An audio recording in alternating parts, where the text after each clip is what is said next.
കഴിഞ്ഞ ദിവസം ഞാൻ ഒരു വീഡിയോ ഇട്ടിട്ടുണ്ടായിരുന്നു. അപ്പോൾ അതിൽ കമൻറ്റ് ഒരുപാട് പോസിറ്റീവ് കമൻറ്റ്, നല്ല കമൻറ്റ്, പോസിറ്റീവ് കമൻറ്റ് ഒരുപാട് വന്ന് സപ്പോർട്ട്, അത് കറക്റ്റായ കാര്യമാണ് പറഞ്ഞതെന്നും പറഞ്ഞുകൊണ്ട് ഒരുപാട് കമൻറ്റ്. കുറച്ച് നെഗറ്റീവ് ഓളികൾ, കമൻറ്റ് ഓളികൾ ഇങ്ങോട്ട് വന്നിട്ട് പറഞ്ഞ്, പ്രത്യേകിച്ച് ഞാൻ എടുത്ത് പറയുന്നത് MBA ഖാദർമാർക്കാണ് കുഴപ്പം. ഞാൻ പറഞ്ഞുതരാൻ തന്നെ. ഫർസാനയ്ക്ക് കിട്ടേണ്ടത് കിട്ടി, കഴപ്പ് മാറ്റാൻ പോയതല്ലേ, കിട്ടണം. തോന്നിവാസത്തിന് പറ്റിയ ശിക്ഷ, സ്നേഹിച്ച് അവരെ വീട്ടുകാർ കല്യാണം കഴിപ്പിച്ച് കൊടുക്കാമെന്ന് പറഞ്ഞ് ഇതെല്ലാം സമ്മതിച്ച് ആ പെൺകുട്ടിയുടെ കയ്യിൽ നിന്ന് അപ്പോഴപ്പോഴും പോയി. എല്ലാവർക്കും, അവരുടെ കുടുംബത്തിൽ എല്ലാവർക്കും അറിയാമെന്നുള്ള കാര്യം തന്നെയാണ്. അപ്പോഴപ്പോഴും പോയി ആ കുട്ടിയിലേന്ന് പൈസ ആയാലും സ്വർണ്ണമായാലും ഉമ്മായും കൂടെ അറിഞ്ഞു വെച്ചുകൊണ്ടാണ് ആ കുട്ടി ആ തലേ ദിവസം 200 രൂപ എടുത്ത് കൊടുക്കണത്. ഉമ്മായും മോനും കൂടെ അറിഞ്ഞാണ് കൊടുത്തത്. ഈ കഴപ്പ് മാറ്റാൻ പോയതല്ലേ എന്ന് ഉദ്ദേശിച്ചതിൻ്റെ കാര്യം എന്താണ്? കഴപ്പ് മാറ്റാനാണ്. അവൻ വിളിച്ചിട്ടല്ലേ പോയി, എൻ്റെ ഉമ്മ സുഖമില്ലാതെ കിടക്കണം. അപ്പോൾ ആ പെൺകുട്ടി വിചാരിച്ച് ഇനി ഉമ്മാക്ക് എന്ത് പറ്റിയാന്തോ അതറിയാൻ പോയാൽ അതിനെ ഇപ്പം ചിറ്റിയെല്ലാം കൊണ്ട് അടിച്ച് കൊല്ലുമെന്ന്. ഇത്രയും ദുഷ്ടന്മാരായ യവന്മാർക്ക് സപ്പോർട്ട് ചെയ്യണവന്മാരാ. സത്യം പറഞ്ഞാൽ ഈ കൊലയാളിയൊക്കെ ഇങ്ങനെ സപ്പോർട്ട് ചെയ്യണവന്മാരെ എന്തോന്ന് ചെയ്യണം? ഇത്ര വൃത്തികെട്ട രീതിക്ക് പറയാനായിട്ട്. ഫർസാനയ്ക്ക് കിട്ടേണ്ടത് കിട്ടി, കഴപ്പ് മാറ്റാൻ പോയി. ഇത് കഴപ്പെന്ന് ഉദ്ദേശിക്കണത് എന്തോന്നാണ്? ഈ കഴപ്പെന്ന് ഉദ്ദേശിക്കണത് നിങ്ങളെ വീട്ടിലില്ലേ ഉമ്മായും പെങ്ങളും ഒക്കെ? അതെന്തോന്ന് വാക്കാണോ? അതെന്ന് പറഞ്ഞാണ് അതവൻ തല്ലിക്കൊന്ന ആ പെൺകൊച്ചിനാ. പിന്നെന്തിനാണ് ആ കഴപ്പ് മാറ്റാനെന്ന് പറയണ? അവന് സത്യം പറഞ്ഞാൽ അവൻ കഴപ്പ് മാറ്റാനല്ലേ വിളിച്ചത്. അവൻ ക്രൂരമായിട്ട് അടിച്ച് കൊല്ലാനാണ് വിളിച്ചത്. അവൻ്റെ ഉമ്മാക്ക് സുഖമില്ലെന്നും പറഞ്ഞുകൊണ്ടാണ് വിളിച്ചത്.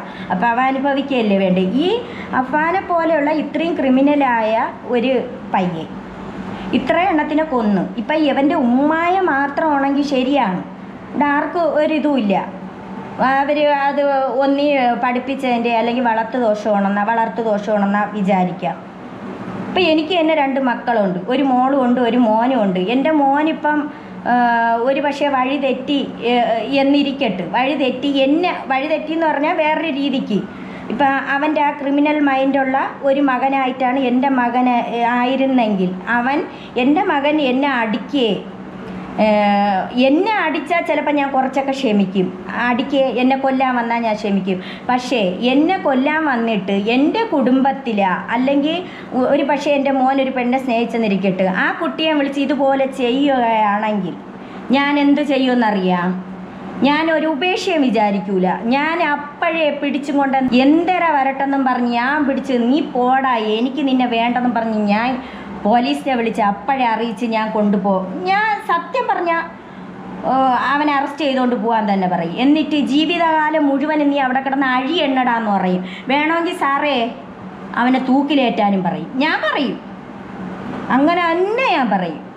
കുറേ കമൻറ്റോളികൾ സപ്പോർട്ട് ചെയ്യാനായിട്ട് വന്നിട്ടുണ്ട് കൊലയാളികൾ. ആ തന്ത പോലും പറയണു, നിന്നെ എനിക്ക് വേണ്ടടാ, നിന്നെ എനിക്ക് കാണണ്ട, നിന്നെ തൂക്കി എന്നെ വേണോന്ന് തന്നെ പറയണത് ആ ഒരു പാവം വാപ്പ.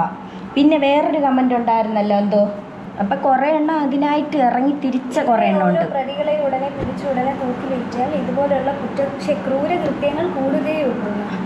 അതെങ്ങനെയാണ് കൂടുന്നത്? ഞാനൊരു ലോ പഠിക്കുന്ന സ്റ്റുഡൻ്റാണ്. ഇവിടെ പുറത്തുള്ള വേറെ കൺട്രീസിൽ നടക്കുന്ന പണിഷ്മെൻറ്റ് സിസ്റ്റം എന്ന് വെച്ചാൽ ഇറ്റ് ഇസ് എൻറ്റയർലി ഡിഫറെൻറ്റ്. അവിടെ എന്ന് വെച്ചാൽ എന്തെങ്കിലും ഒരു സീരിയസ് ആയിട്ടുള്ളൊരു ഒഫൻസ് കമ്മിറ്റ് ചെയ്തു എന്ന് കണ്ടു കഴിഞ്ഞാൽ അപ്പോഴേ കൊന്നുകളയാണ് ചെയ്യുന്നത്. ആൻഡ് ഓൾസോ അവിടെ ഒഫൻസസ് കുറവായിരിക്കും. അതുപോലെ ഒരു സിസ്റ്റം ഇവിടെ വന്നു കഴിഞ്ഞാൽ ഒരെണ്ണം ഇങ്ങനെയുള്ള ഒന്നും ചെയ്യാനായിട്ട് കൈ പൊങ്ങത്തില്ല. അത് 100% ഉറപ്പാണ്. ഇവിടെ വന്നിരിക്കുന്ന കമൻ്റ് എന്ന് പറയുന്നത് അങ്ങനെയുള്ള ശിക്ഷാരീതികൾ ഇവിടെ കൊണ്ടുവന്നാൽ ഇവിടെയുള്ള കുറ്റകൃത്യങ്ങൾ കൂടത്തേ ഉള്ളൂ എന്ന്. അത് എന്ത് സെൻസിലാണ് അങ്ങനെ പറയുന്നത്? അങ്ങനെ കൂടത്തില്ല, ആരുടെയും കൈ പൊങ്ങത്തില്ല. ആ നിയമം വരാത്തത് കൊണ്ടാണ് കുറ്റകൃത്യങ്ങൾ പോണ പോക്കിൽ വെട്ടിക്കൊല്ലണം. പിന്നെ അതുപോലെ ആസിഡ് ഒഴിക്കണം. പിന്നെ അത് കഴിഞ്ഞിട്ട് പെൺകുട്ടികളെ കൊച്ചു പെൺപിള്ളേരെയാണ് ഇങ്ങനെ പോണ പോക്കിന് വലിച്ചടിച്ച് കാട്ടിൻ്റെ ഇടയിലും അവിടെ എവിടെയും കൊണ്ടിട്ട് പീഡിപ്പിക്കണം. ഒരുപാട് സ്ത്രീകളും ഉണ്ട്. ഗ്രീഷ്മ ഒരാളെ കൊന്നതിന് വധശിക്ഷയാണ് കൊടുത്തത്. അത് റെയറസ്റ്റ് ഓഫ് റെയർ കേസ് ആണോ?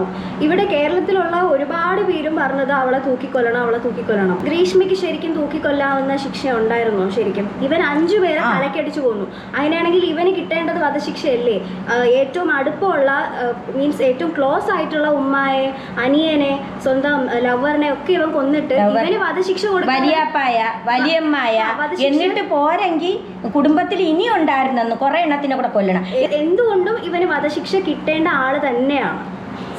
വേറെ കേസ് തന്നെയാണ്. ക്യാഷ് കൊടുക്കണോരാ ചോദിച്ചിട്ടല്ലേ അവൻ തല്ലിക്കൊന്നേന്ന്. സൂപ്പർ കമന്റ്, അടിപൊളി കമന്റ് കേട്ടോ. അവാർഡ് കിട്ടും ഉള്ളത് പറയല്ലോ. അവരെ കൊന്നത് എടാ, നിന്റെയൊക്കെ വീട്ടിൽ നീയൊക്കെ ഇതുപോലെ കടം കൊടുത്തിട്ട് നിന്റെ അടുത്തൊക്കെ ആരെങ്കിലും തിരിച്ചു ചോദിക്കുമ്പോ നീയൊക്കെ കൊന്ന് ശീലം ഉണ്ടായിരിക്കും. അതുകൊണ്ടാണല്ലോ ഇങ്ങനെ കൊല്ലാനായിട്ടുള്ള ആ ഒരു ഉദ്ദേശം ഉള്ളത് കൊണ്ടായിരിക്കും അവരങ്ങനെ കമന്റ് ഇടുന്നത്. ആയിരിക്കും. നിങ്ങൾ അങ്ങനെ കടം വാങ്ങിച്ചിട്ട് തിരിച്ചാരെങ്കിലും ചോദിക്കുന്നുണ്ടോ? അതിന്റെ ഫ്രസ്ട്രേഷനിലാണോ നിങ്ങളൊക്കെ? അവര് കഷ്ടപ്പെടുന്ന പൈസയാണ്. അവര് പോയി കിളച്ചും വെട്ടിയും ചിലപ്പം വെയിലത്തും മഴയത്തും പണിയെടുത്ത് ഉണ്ടാക്കിക്കൊണ്ട് വെക്കണ പൈസയാണ്. അതാണ് യവന്മാര് ചെന്ന് ആരായാലും ചെന്ന് ചോദിക്കുമ്പോൾ എടുത്ത് കൊടുക്കണത്. അല്ലെന്ന് പറയാൻ പറ്റുമോ? ഈ കേൾക്കുന്ന ആർക്കായാലും അത് പറയാൻ പറ്റുമോ അല്ലെന്ന്? ഇങ്ങനത്തെ കുറേ വൃത്തികെട്ടവന്മാർ വന്നിരിപ്പുണ്ട്. പൈസ ചെന്ന് കടം ചോദിക്കുമ്പോൾ അത് കൊടുക്കും. ഒരു ലോൺ ആയാലും ഇപ്പോൾ ബാങ്കുകാർക്ക് കുറ്റമായി. അത് ലോൺ ഇപ്പോൾ ഇവർ ചെന്ന് ലോൺ എടുത്തിട്ട് ആ പൈസ അടയ്ക്കാതെ വരുമ്പോഴല്ലേ ബാങ്കുകാർ ചോദിക്കുള്ളൂ. അതിപ്പോൾ ബാങ്കുകാർക്ക് കുറ്റമോ? ഇതെന്തേര് കഷ്ടം. ഇങ്ങനെയാണെങ്കിൽ പിന്നെ എന്തോന്ന് ഈ ആളുകൾ പൈസ കൊടുത്തവരെല്ലാം ചെന്ന് ചോദിക്കുമ്പോൾ എല്ലാം ആരെയും അങ്ങോട്ട് വെട്ടിക്കൊല്ലേ തലക്കടിച്ച് കൊല്ലേ ചെയ്താൽ അതുകൊണ്ടാണ് ചെയ്തത്. അതുകൊണ്ട് ഒരു കുഴപ്പം. നല്ല കമന്റ് കേട്ടോ. അത് ഫർസാനയുടെ കാര്യം, അവള് പോയതുകൊണ്ടല്ലേ അവള് കൊന്നത്, വിളിച്ചതുകൊണ്ടല്ലേ അവള് പോയത്. അപ്പൊ അവനല്ലേ അവിടെ കുറ്റക്കാരൻ. അത് അവൾ എങ്ങനെയാണ് കുറ്റക്കാരിയാവുന്നത്? അല്ല, അവളെ അത്രയും അവനെ സ്നേഹിക്കണത് കൊണ്ട് അവക്ക് ചിലപ്പോൾ അവനിൽ നിന്ന് വേറൊരു ദുഷ്പ്രവൃത്തി ഇല്ലാത്തത് കൊണ്ടായിരിക്കും ആ കുട്ടി വിശ്വാസത്തിന്റെ പുറത്ത് അവൾക്കൊന്നും സംഭവിച്ചു കാണൂല ഇതുവരെയും സ്നേഹിച്ചെന്നുള്ള പേരിൽ. അതുകൊണ്ട് ആ വിശ്വാസത്തിന്റെ പുറത്ത് ആ കുട്ടി പോയിട്ടുണ്ട്. അതിന് എൻ്റെ ഉമ്മാക്ക് വയ്യ, ഉമ്മ കിടപ്പാണ്, ഉമ്മാക്ക് സുഖമില്ലെന്ന് വിളിച്ചാണ് ആ പെൺകുട്ടി പോയത്. ഇപ്പം ആർക്ക് നഷ്ടമായി? അതിൻ്റെ ഉമ്മാക്കും വാപ്പാക്കും നഷ്ടമായി. ആ പാവപ്പെട്ട റഹീം എന്ന് പറയുന്ന ആ മനുഷ്യൻ പറയുന്നുണ്ട്, അതൊരു പാവ മനുഷ്യനാണ്. സത്യം പറഞ്ഞ ആ മനുഷ്യനെ ആരും ഒന്നും പറഞ്ഞിട്ടുമില്ല. ആ മനുഷ്യൻ പറയുന്നുണ്ട്, യവന എനിക്ക് കണ്ടെന്ന് പറഞ്ഞിട്ട് പിന്നെ കണ്ടിട്ട് ചെന്നിരുന്ന് അടുത്ത് ഇരുന്നപ്പോഴാണ് പറയണത്, അത് കടം ചോദിച്ചത് കൊണ്ട് ഞാൻ ഇങ്ങനെ ചെയ്തു. അപ്പം ഇവൻ്റെ ലിസ്റ്റിൽ ഇനിയും വേറെ ഒരുപാട് പേരുണ്ടായിരുന്നു. ഇങ്ങനെയുള്ളവന്മാരെ ഇറക്കി വിട്ടാൽ ഇനി എന്താണ് സംഭവിക്കുന്നത്? ആ നിയമത്തിന്റെ വഴി പോട്ടെ, നമ്മളല്ലാണ്ട് പറയില്ല. നിയമത്തിന് അവർ പറഞ്ഞത് ശരിയാണ്. നിയമത്തിന് അതിൻ്റെതായ പ്രൊസീജിയേഴ്സ് ഉണ്ട്. അതേപോലെ അവർക്ക് അതായത് ഇവൻ ജയിൽ അറസ്റ്റ് ചെയ്ത് കഴിഞ്ഞാൽ ഫുഡ് വാങ്ങിച്ചു കൊടുക്കണം, ഡ്രസ്സ് വാങ്ങിച്ചു, അത് അവരുടെ പ്രൊസീജിയറാണ്. നമ്മുടെ സിസ്റ്റം കുറച്ചുകൂടെ ഹ്യൂമാനിറ്റേറിയൻ മനുഷ്യനെന്നുള്ള പരിഗണന കൊടുത്തുകൊണ്ടാണ് നമ്മുടെ സിസ്റ്റം മുമ്പോട്ട് പോകുന്നത്. അതൊക്കെ ഒരു പരിധി വരെ നല്ലതാണ്. സീരിയസ് ആയിട്ടുള്ള ഒഫൻസുകൾക്ക് അത്രയും സീരിയസ് ആയിട്ടുള്ള പണിഷ്മെന്റ് വന്നേ പറ്റൂ. ഞാനൊരു ലോ സ്റ്റുഡൻ്റ് ആണ്. ഞാൻ ഇപ്പോഴും പറയുന്നത് ശരിയാണ്, ക്രിമിനൽസിനെ പ്രൊട്ടക്ട് ചെയ്തുകൊണ്ട് അല്ലെങ്കിൽ അവരെ തിരിച്ച് സൊസൈറ്റിയിലേക്ക് എത്തിക്കേണ്ട ഒരുപാട് പ്രവർത്തനങ്ങൾ നമ്മുടെ ലീഗൽ സിസ്റ്റത്തിനകത്ത് നടക്കുന്നുണ്ട്. പക്ഷെ സീരിയസ് ആയിട്ടുള്ള ഒഫൻസുകളിൽ സീരിയസ് ആയിട്ടുള്ള പണിഷ്മെന്റ് കൊടുത്താൽ മാത്രമേ ഈ നമ്മുടെ ഈ ഒരു ബാക്കിയുള്ളവർക്ക് പേടി ഉണ്ടാവത്തുള്ളൂ, അതുപോലുള്ള കുറ്റകൃത്യങ്ങൾ കണ്ടിന്യൂ ചെയ്യാതിരിക്കത്തുള്ളൂ. അത് ഒരു ഫാക്റ്റാണ്. അത് ഈ മനുഷ്യന്മാർ എന്താണ് മനസ്സിലാക്കാത്തത്? എന്തിനാ ഇങ്ങനെയുള്ള കമന്റ്സ് ഇടുന്നത്?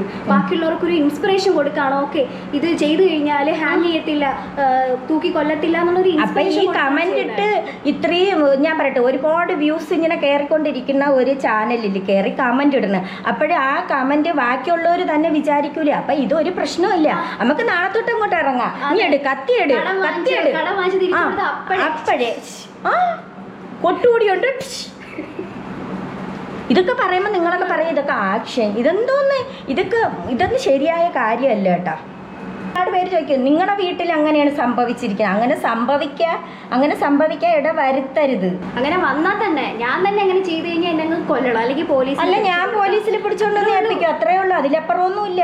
അതാണ് ശരിക്കും ചെയ്യേണ്ടത്. അതാണ് പാരന്റിംഗ് എന്ന് പറയുന്നത്. നമ്മൾ ആരെയും പ്രൊട്ടക്ട് ചെയ്യാൻ നോക്കരുത്, ഒരു ക്രിമിനലിനെയും പ്രൊട്ടക്ട് ചെയ്യാൻ നോക്കരുത്. ഇവിടെ ചെയ്തിട്ട് നിങ്ങളൊരു ഇൻസ്പിറേഷൻ കൊടുക്കുകയാണ്. സത്യം പറഞ്ഞ ഈ അഫാന്റെ വാപ്പാക്കറിയാം കറക്റ്റ് എന്താ. ഇനി നീ എന്തിനടാ ജീവിച്ചിരിക്കണത്? ശരിയാണ്, ആ പിതാവ് അത്രയും നാൾ ചെന്ന് കിടന്ന് കഷ്ടപ്പെട്ട് എന്ന് പറഞ്ഞാൽ ഒരു ദുശീലം ഇല്ലാത്തൊരു മനുഷ്യൻ, ഭാര്യ മക്കൾ എന്നുള്ള ഒരു ചിന്തയിൽ നടന്ന ഒരു മനുഷ്യൻ അത്രയും കഷ്ടപ്പെട്ട് 5 പൈസ പോലും പാഴിക്കളയാതെ ഈ വീട്ടിൽ പൈസ അയച്ചു കൊടുത്ത് ബിസിനസ്സിൽ ഇത്തിരി തകർച്ച വന്നപ്പോഴത്തേക്കാണ് എന്തോ പ്രശ്നമായി. തകർച്ച വന്നപ്പോഴാണ് അവരൊന്ന് പൈസ അയക്കാനൊരു പിന്നിലോട്ടായത്. അപ്പോഴത്തേക്ക് ഈ മാതാവും മോനും കൂടെ ചേർന്നാണ് ഈ കട. അവിടെയാണ് നമ്മൾ നോക്കാനുള്ള ഭർത്താവ് അല്ലെങ്കിൽ ഒരു അച്ഛൻ അവിടെ ബ്രേക്ക് ആയിട്ട് പുറത്തൊരു ഫോറിൻ കൺട്രിയിൽ നിൽക്കുകയാണ്. അതേ സമയത്ത് നാട്ടില് അമ്മയും മോനും കൂടെ ലക്ഷങ്ങൾ 50 ലക്ഷമൊക്കെ എന്തൊരു കടമാണ്. 50 ലക്ഷം എങ്ങനെയാണ് കടം വന്നതെന്ന് പോലീസ് ചോദിച്ചു അവരോട്.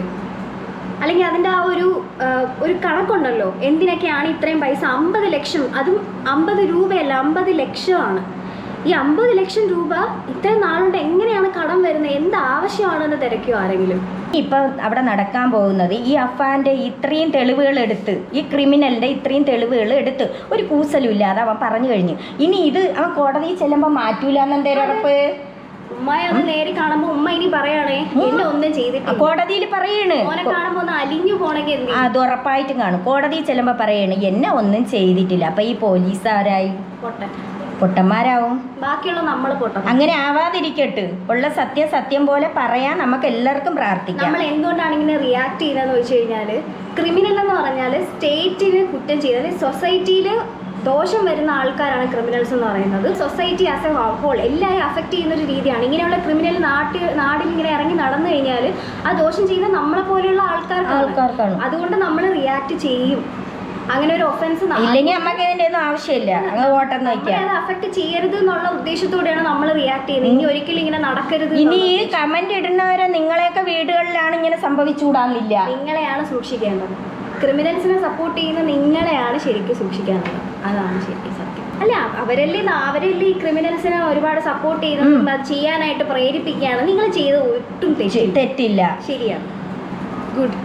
മാതാവിന് ചിലപ്പോൾ ഒരു മകന്റെ സ്നേഹം ഒരിക്കും അവർ ചെയ്യണത്. അതില്ല നമുക്ക് കാര്യം. ഈ അവർക്ക് മാത്രമല്ല സംഭവിച്ചത്.